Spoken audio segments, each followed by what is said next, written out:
25 तारीख को जो क्रिसमस डे है, हम उस पर यही कहेंगे कि ये भारतीय सनातनी संस्कृति के अनुरूप नहीं है। भारत के सनातनी हिंदुओं के जितने भी अभिभावक माता पिता हैं, इनको सांता क्रूज को पास ना भेज करके परम संत श्री हनुमान जी के चरणों में आसपास के मंदिर में भेजो। कल माता पितृ पूजन दिवस भी है, आप कल तुलसी पूजन करवाओ, माता पिता का पूजन करवाओ, हनुमान जी के मंदिर पर जाकर के दर्शन करवाओ, वहां से वो प्रसाद लेकर के आए। ये सांता क्लॉज आएगा, गिफ्ट लाएगा, ये क्या हम भारतीय हैं? इस पर जरा विचार करना। क्या तुम सनातनी हो? इस पर विचार करना। यदि सनातनी हो, भारतीय हो, इन पाश्चात्य संस्कृति का बहिष्कार करो। सांता क्रूज की तरफ बच्चों को मत भेजो। परम मैरी क्रिसमस। जरा विचार करना। क्या तुम सनातनी हो? इस पर विचार करना। यदि सनातनी हो, भारतीय हो, इन पाश्चात्य संस्कृति का बहिष्कार करो। Merry Christmas. कौन है ये लोग? कहां से आते हैं ये? इनके पास ना रहने को घर है, ना रोजगार है, ना पैसा है।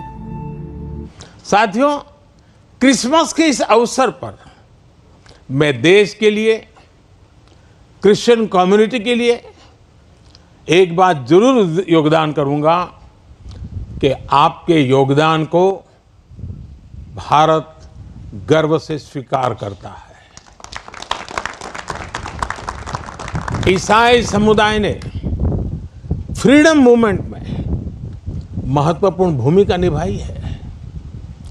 फ्रीडम स्ट्रगल में क्रिश्चियन कम्युनिटी के कई थिंकर्स और लीडर शामिल थे।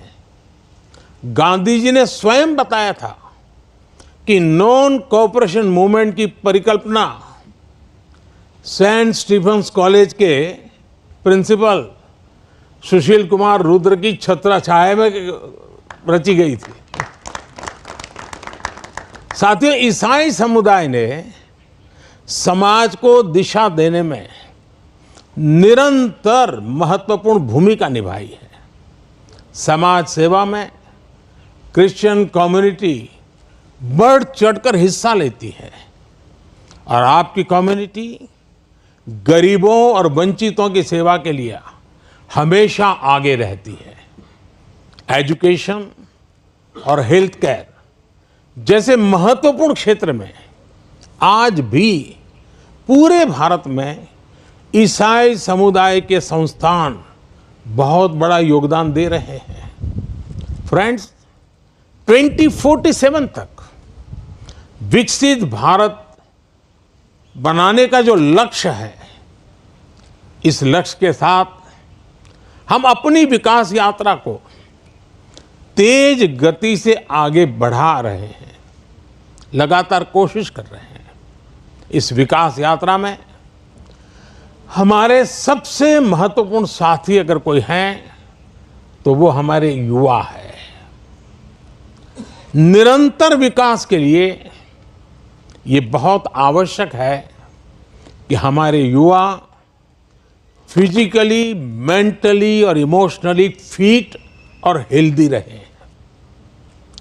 इस उद्देश्य से चलाए जा रहे कई अभियान जैसे फिट इंडिया, मिलेट्स का उपयोग, न्यूट्रिशन पर फोकस, मेंटल हेल्थ के प्रति जागरूकता और ड्रग्स के खिलाफ अभियान जन आंदोलन बन चुके हैं। मैं क्रिश्चियन कम्युनिटी के लीडर से, विशेषकर जो एजुकेशन और हेल्थ केयर इंस्टीट्यूशन से जुड़े हैं, उनसे आग्रह करूंगा कि वो इन विषयों के प्रति लोगों को और जागरूक बनाएं। साथियों, क्रिसमस पर गिफ्ट्स, उपहार देने की परंपरा है।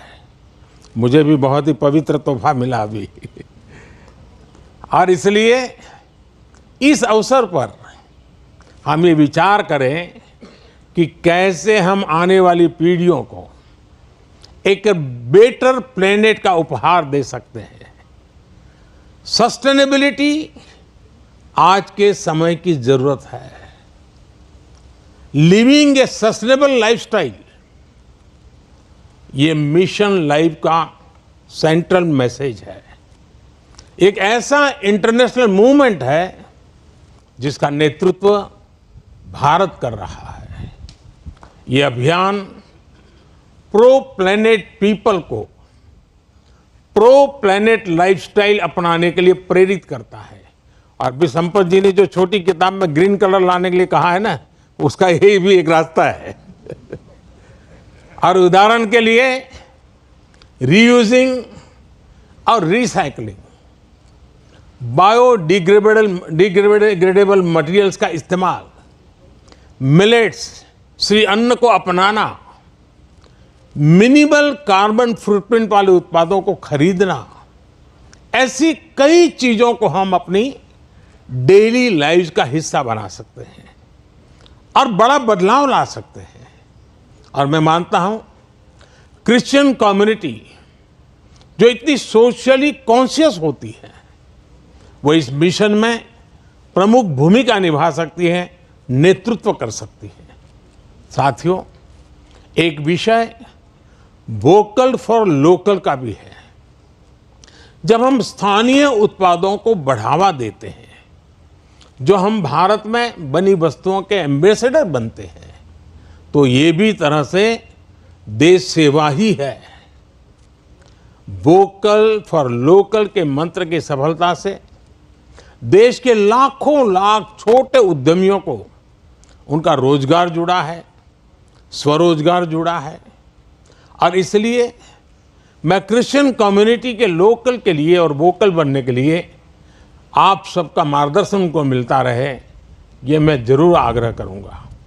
साथियों, एक बार फिर हम कामना करते हैं कि फेस्टिव सीजन हम एक राष्ट्र के रूप में और मजबूत करें, सभी देशवासियों को और करीब लाएं।